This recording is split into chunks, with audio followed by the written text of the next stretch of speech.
మరి ఈ యొక్క కార్యక్రమానికి ఇక్కడ ఇంపాక్ట్ ప్రోగ్రామ్ని నిర్వహించడానికి మొట్టమొదటగా మేము వెళ్ళి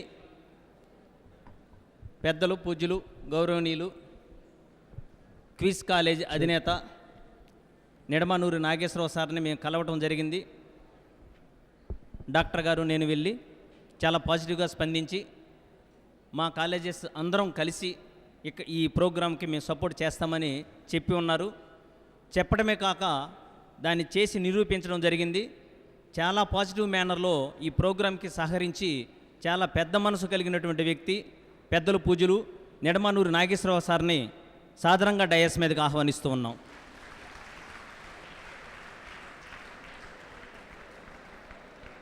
మీ యొక్క హర్షధ్వానాల మధ్య సార్ని డయాస్ మీదకి ఆహ్వానిస్తూ ఉన్నాం.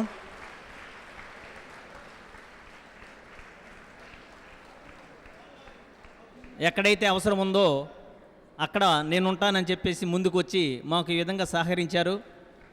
సలహాలు కూడా ఇవ్వడం జరిగింది. వారిని ఒక్క నిమిషం మీకు బ్లెస్సింగ్స్ ఇవ్వవలసిందిగా కోరుతున్నాం. సార్ని మనం సన్మానించుకోవడం జరిగింది. గంప సార్ కూడా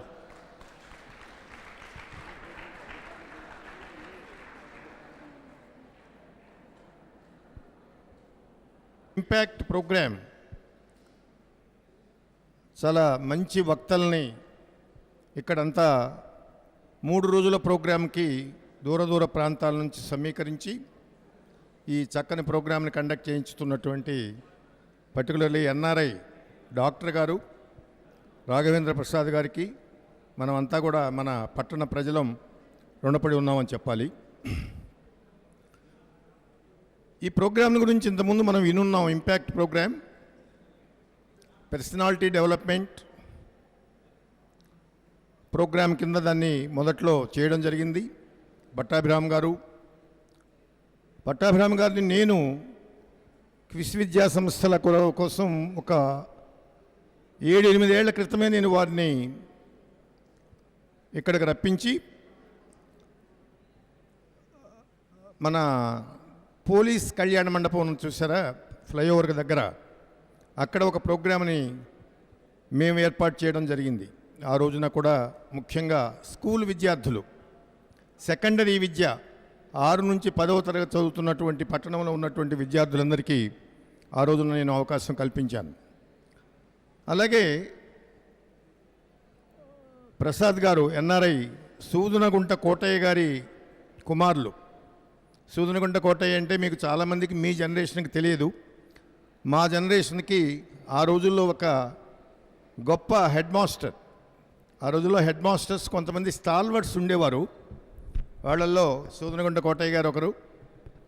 వారి సంతానం వీరు అమెరికాలో మెడికల్ డాక్టర్గా వృత్తిరీత్యా ఉండి అక్కడ సంపాదించి మాతృదేశానికి ఏదో ఒక రకమైనటువంటి కార్యక్రమం చేయాలి, సేవ చేయాలి అనేటువంటి ఒక మహత్తర ఆశయం కలిగినటువంటి మనిషి కావడంతో ఇక్కడికి వచ్చేసేసి ఈ కార్యక్రమాలను ఇవే కాదు, పేద విద్యార్థులకి సహాయం చేయడం, పేదలకు సహాయం చేయడం, ఎక్కడైనా సరే తను సంపాదించిన దానికి ఒక సార్థకత, ఒక ఎన్ఆర్ఐగా ఎక్కడో విదేశాల్లో సంపాదించుకున్న ఆ సంపాదనకు కూడా ఒక సార్థకత కావాలి అనేటువంటి ఒక మంచి ఆలోచన కలిగినటువంటి వ్యక్తి. నాకు వారికి ఇంతకుముందు నాకు పరిచయం లేదు. వాస్తవంగా ఫస్ట్ టైం పోయిన నెలలో ఒకసారి వచ్చారు కాలేజీకి, వారే వచ్చారు. వచ్చి ఇంట్రడ్యూస్ చేసుకుంటే చెప్పాను, సార్ మీరైతే first time I'm seeing, but మీ నాన్నగారు చాలా పరిచయం అండి, చిరపరిచితులు. అంటే నాకు పరిచయం కాకపోయినా వారి పేరు చాలా బాగా ఇక్కడ వినపడుతుంది.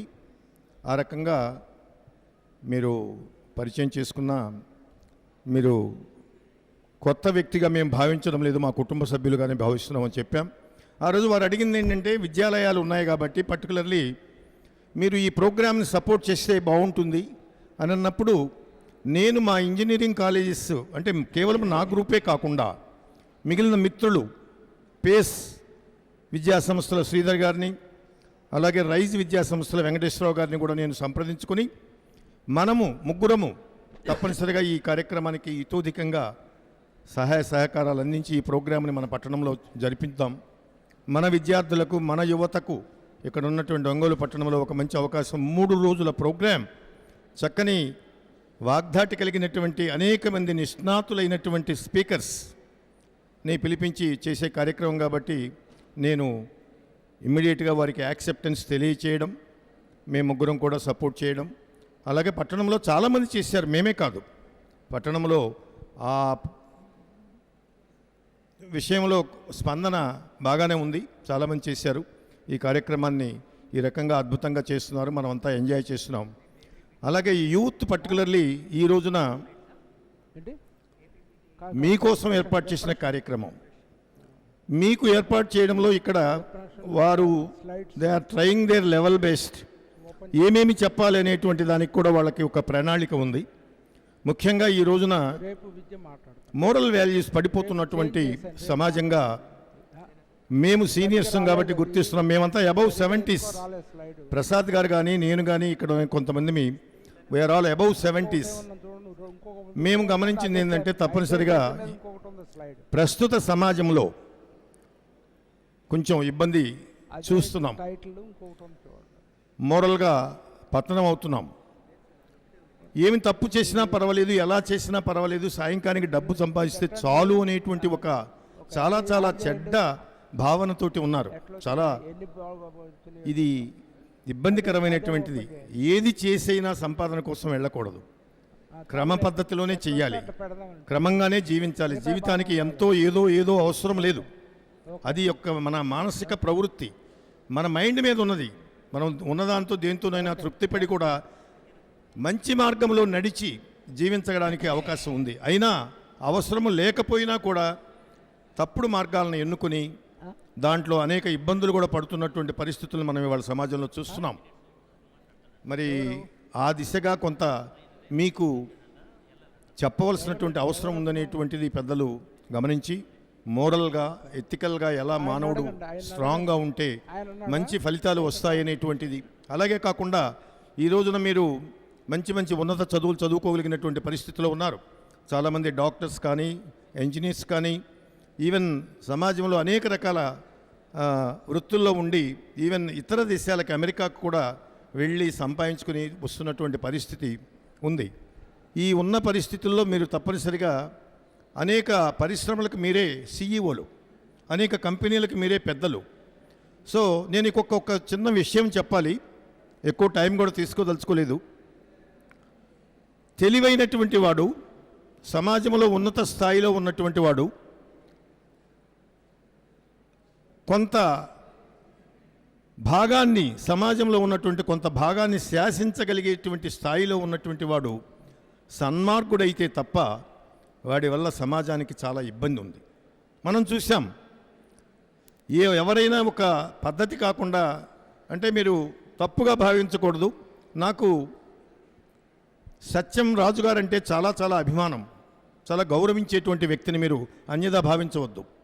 వారికి ఉన్నటువంటి పొజిషన్కి దాన్ని దుర్వినియోగం చేసుకుని చూపకూడని విధంగా లెక్కలు చూపించి, లేని ఆదాయాన్ని ఉన్నట్లుగా చూపించి, ఆయన మరి ప్రపంచంలోనే అనేక దేశాల్లో ఆయనకు సంబంధించినటువంటి కంపెనీ ఎస్టాబ్లిష్ అయ్యి వేల మంది, లక్షల మంది ఉద్యోగాలు చేస్తున్నటువంటి క్రమంలో, ఎన్నో కుటుంబాలని ఆయన పోషిస్తున్నటువంటి క్రమంలో ఒక్క చిన్న తప్పటడుగు ఆయన ఉండవలసిన లైన్లో కాకుండా తప్పినందువల్ల దానివల్ల సమాజానికి ఎంత నష్టం జరిగిందో, ఎన్ని కుటుంబాలు దెబ్బతిన్నాయో, ఆయన ఉన్నటువంటి ఏరియాలో ఆయన్ని దేవుడుగా కొలుస్తారు. దేవుడే. ఎక్కడెక్కడ ఉన్నటువంటి వాళ్ళ చుట్టుప్రక్కల ఉన్నటువంటి గ్రామాల నుంచి కూడా ఏ కొద్దిగా సేవింగ్ ఉన్నా కూడా 5 లక్షలు 10 లక్షలు మన సత్యం రాజుగారి దగ్గర పెట్టుకుందాం, మనకు సేఫ్, అనుకున్నప్పుడు అవసరమైనప్పుడు ఇస్తారు అనేటువంటి పద్ధతిలో పూజించినటువంటి ఆయన ఫైనల్గా వాళ్ళకి ఎవరికి ఏమీ ఇవ్వలేకపోయాడు, తన అప్పులు తీర్చలేకపోయాడు, తనే ఇబ్బంది పడ్డాడు. దీన్ని బట్టి మీరు ఆలోచించండి. సన్మార్గంలో ఉన్నట్లయితే మరి అంతమందిని ఇబ్బంది పెట్టవలసినటువంటి అవసరం లేదు. ఎందుకు చెప్తున్నానంటే, సమాజంలో ఒక స్థాయి కలిగిన వాడు సన్మార్గుడు కాకుండా ఇంకొక పద్ధతిలో ఉంటే అది సమాజానికి ఆయన వల్ల లాభం కంటే ఎక్కువ నష్టం ఉంది. అదే సామాన్యమైన వ్యక్తి చేస్తే సమాజాన్ని ఎక్కువ నాశనం చేయలేడు. సపోజ్ ఆయన టెంపర్మెంట్ బాగలేకపోతే ఒకరిని కొడతాడు, లేకపోతే ఒకరిని హత్య చేస్తాడు, అంతే. ఈయన ఏది కొట్టాల్సిన అవసరం లేదు, హత్య చేయాల్సిన అవసరం లేదు. కొన్ని లక్షల మంది జీవితాలతో ఆడుకోగలిగాడు, లక్షల మంది జీవితాలను నాశనం చేయగలిగాడు. ఎందుకు చెప్తున్నానంటే ఈ ఒక్క ఉదాహరణ మీరంతా కూడా తప్పనిసరిగా చక్కని పద్ధతుల్లో ఎథికల్గా, మోరల్గా, స్ట్రాంగ్గా ఉండి సమాజానికి ఉపయోగపడే విధంగా మనగలిగినటువంటి పరిస్థితికి మీరందరూ వృద్ధి చెందాలని, అలాంటి విషయాల్లోనే మన ఈ వక్తలంతా కూడా మిమ్మల్ని సన్మార్గంలో నడిచేటువంటి పద్ధతిలో అవేకనింగ్ ప్రోగ్రామే అని చెప్పేసి మీరు గమనించవలసిందిగా కోరుతూ, ఇంకా పెద్దలు ఉన్నారు. యాక్చువల్గా ఇది నేను స్పీకర్గా మాట్లాడేటువంటి పరిస్థితి కాదు, నన్ను కేవలం ఇంట్రడ్యూస్ చేసుకోవడానికి వచ్చాను. ప్రాబబ్లీ చాలామంది విద్యార్థులకు, కొంతమందికి నేను తెలియకపోవచ్చు. నా పేరు నిడమానూరి నాగేశ్వరరావు. నేను క్విస్ విద్యా సంస్థల ప్రెసిడెంట్ని. మీకు తెలుసు మా సంస్థలో ఒక 2 ఇంజనీరింగ్ కాలేజెస్, ఒక ఫార్మసీ కాలేజీ, ఒక కాలేజ్ ఆఫ్ ఎడ్యుకేషన్, ఒక డిగ్రీ కాలేజీ, 2 స్కూల్స్ నడుస్తూ ఉన్నాయి. నేను basically I'm from engineering profession. I'm a retired chief engineer in irrigation department. Nagarjuna Sagar ప్రాజెక్ట్కి చీఫ్ ఇంజనీర్గా చేసి రిటైర్ అయినటువంటి వ్యక్తిని. నేను విద్యాపరంగా కూడా ఒక ఉన్నతమైనటువంటి పరిస్థితుల్లో చదువుకున్నవాడిని చెప్పాలి. నన్ను నేను చెప్పుకోవడం కాదు, కానీ నేను మంచి ప్రమాణాలతో కలిగినటువంటి విద్యని, స్కూల్ ఎడ్యుకేషన్ దగ్గర నుంచి కూడా ప్రమాణాలు కలిగినటువంటి విద్యని అభ్యసించి, అదే పద్ధతిలో దేవుని దయ వల్ల అదే క్రమం తప్పకుండా ఏ రకమైనటువంటి వాటికి పోకుండా ఏదో ఆ రకంగా నేను డిపార్ట్మెంట్లో కూడా వర్క్ చేసి స్టేట్ లెవెల్లోనే ఒక ఉన్నతమైనటువంటి పదవిని పొందగలిగాను. అదంతా కూడా మా తల్లిదండ్రుల ఆశీర్వాదం అని చెప్పేసి తెలియచేస్తూ, మీరంతా కూడా చక్కగా చదువుకుని మంచి ప్రయోజకులుగా నలుగురు మిమ్మల్ని మెచ్చుకునే విధంగా తయారు కావాలని చెప్పేసి మరీ కోరుకుంటూ, నాకు అవకాశం ఇచ్చినటువంటి ఈ ఇంపాక్ట్ వర్గానికి, పర్టికులర్లీ రాఘవేంద్ర ప్రసాద్ గారికి ధన్యవాదాలు తెలియజేసుకుంటూ తెలియజేసుకుంటాం. Thank you. We are, because of your support only, we are organizing, sir. Thank you very much, sir, for giving your good support, sir.